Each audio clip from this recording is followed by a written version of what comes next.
Shamantakas Infraswari, Shamantakas Aurum, premium 2, 3 and 4 BHK luxurious apartments near Pragati Nagar, Kaman, Bachpalli, Hyderabad.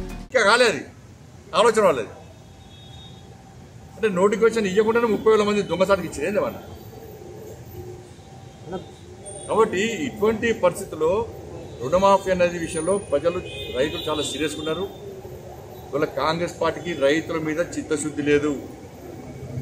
కేవలము data వేసే ధోరణితో మాత్రమే ఇవాళ వాళ్ళు వివరిస్తారు తప్ప వేరే కాదు. బీఆర్ఎస్ బీజేపీ ఇప్పుడు నేను ఇంతకు విపరంగా చెప్పాను, వీళ్ళు ఈ పార్టీ ఆ పార్టీ ఎడుతుంది, ఆ పార్టీ ఈ పార్టీ గంగలో అని గోదావరిలో అని అనుకుంటారు ప్రజలు. మాకెందుకు, మాకు కావచ్చు రుణమాఫీ కావాలి, యువత ఏమనుకుంటారు మాకు కావచ్చు ఉద్యోగాలు కావాలి, మహిళలు ఏమంటున్నారు ఒక్క ఉచిత బస్సే కాదు మాకు ఇస్తున్న 2,500 రూపాయలు ఇవ్వాలి, మాకు తులం బంగారం ఇవ్వాలి, మాకు స్కూటీలు ఇవ్వాలి అని వాళ్ళు అంటున్నారు.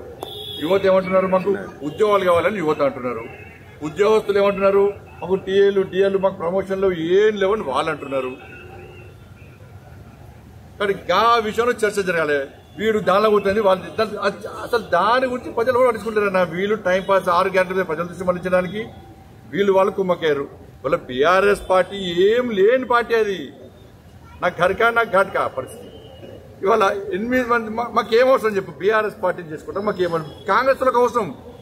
వాళ్ళు ఎమ్మెల్యేల సంఖ్య పెంచుకోవాలి, ముఖ్యమంత్రులు కావడానికి, ముఖ్యమంత్రి పదవులు కాపాడుకోవడం కోసం, నెక్స్ట్ కొంతమంది ముఖ్యమంత్రి కావడానికి ఈ బీఆర్ఎస్ పార్టీలో ఉన్న ఎమ్మెల్యేలు వాళ్ళను జత చేసుకుంటే వాళ్ళకు మెజార్టీ పెడుతుంది.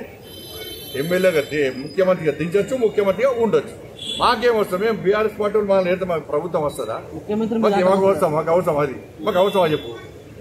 వాళ్ళు కలిసి అధికారాన్ని పంచుకున్నారు. ఇంతకుముందు కలిసి పోటీ చేసిర్రు. వాళ్ళు కేసీఆర్ ఏ పార్టీ నుంచి వచ్చింది చెప్పండి, కాంగ్రెస్ పార్టీ నుంచి వచ్చింది. మనకి ఆడికే పోతాడు, తిరిగి ఉడిపోతాడు. ముఖ్యమంత్రి ఏబీపీ నుంచి వచ్చాడు, మీ దగ్గర తిరిగి వస్తాడు వాళ్ళ దగ్గర. మరి వాళ్ళని చెప్పాలి, వాళ్ళు చెప్పాలి. రేవంత్ రెడ్డి గారు చెప్పాలి. అంటే మరి బీఆర్ఎస్ పార్టీ కాంగ్రెస్ పార్టీ పోతుందన్నట్టే కదా. రేవంత్ రెడ్డి గారి విషయం పక్క పెట్టండి. అంటే బీఆర్ఎస్ పార్టీ కాంగ్రెస్ పార్టీ పోతుంది వాళ్ళే స్పష్టత ఇచ్చారు కదా. మరి బీఆర్ఎస్ పార్టీని చేసుకోవాల్సిన అవసరం, అదే అవినీతి పార్టీ. అలా కేసీఆర్ కేటీఆర్ విషయంలో మీరు ప్రజల దగ్గర పోతే చీతు అంటారు, రాళ్లతో కొడతారు. మరి ఆ పార్టీని మేమెందుకు చేసుకుంటామన్నా, వాళ్ళు పోయేట వాళ్ళని తెల్లబోతున్నారు. ప్లాన్ ప్రకారం కాంగ్రెస్ పార్టీ కొంతమంది ఎమ్మెల్యేలను మెల్లమెల్లంగా చేసుకొని గంపగుత్తగా హోల్సేల్గా లాస్ట్కి ఒకటిసారి చేసుకుంటారు. ఎందుకంటే వాళ్ళ కోపం ఉంది కాంగ్రెస్ పార్టీ, ఎందుకంటే ఈయన సిఎల్పీని హోల్సేల్గా చేసుకుంటారు కదా. అందుకే బీఆర్ఎస్ పార్టీని కాంగ్రెస్ పార్టీలో విలీనం చేయడానికి మొత్తం ప్లాన్ రెడీ అయింది. ప్రజల లోపల ఏం చర్చ జరుగుతుంది, ప్రజల ఒపీనియన్ తెలుసుకోవడానికి మమ్మల్ని పావుగా వాడుకుంటారు ఇద్దరు. కాబట్టి బీఆర్ఎస్ పార్టీని, అవినీతి పార్టీని, ఆ కుటుంబ పార్టీకి వ్యతిరేకం, కుటుంబ పాలనకు వ్యతిరేకం, అవినీతికి వ్యతిరేకం. ఇన్ని సంవత్సరాలు ఒక అవినీతి ఆరోపణ మేము లేదు. ఈ అవినీతి కుంపటి కలిసి మేమే పెట్టుకుంటాం, ఈ కుటుంబ పార్టీ కలిసి మేమే సంకల్పం తీసుకుంటాం. కాంగ్రెస్ పార్టీ కుటుంబ పార్టీ, కాంగ్రెస్ పార్టీ అవినీతి పార్టీ. మా షర్ట్ మీద చిన్న మరక పడితే అన్న షర్ట్ మీద మరక పడ్డది అని బీజేపీ కార్యకర్తలు అడుగుతారు.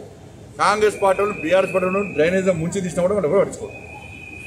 కాబట్టి ఇటువంటి పరిస్థితుల్లో బీఆర్ఎస్ పార్టీ కాంగ్రెస్ పార్టీలో విలీనం కావడానికి పక్కా ప్లాన్ రెడీ అయింది.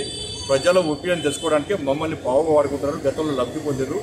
ఇప్పుడు బీఆర్ఎస్ పార్టీ మాతో చేరితే మాకు ఏం ఫాయిదా ఉంటుంది, మేము చేర్చుకోకూడదు. మరిన్ని వీడియోస్ కోసం ఛానల్ ని సబ్స్క్రైబ్ చేయండి. లేటెస్ట్ అప్డేట్స్ కోసం వాట్సాప్ ఛానల్ ని ఫాలో చేయండి. అండ్ లింక్ డిస్క్రిప్షన్ లో ఉంది.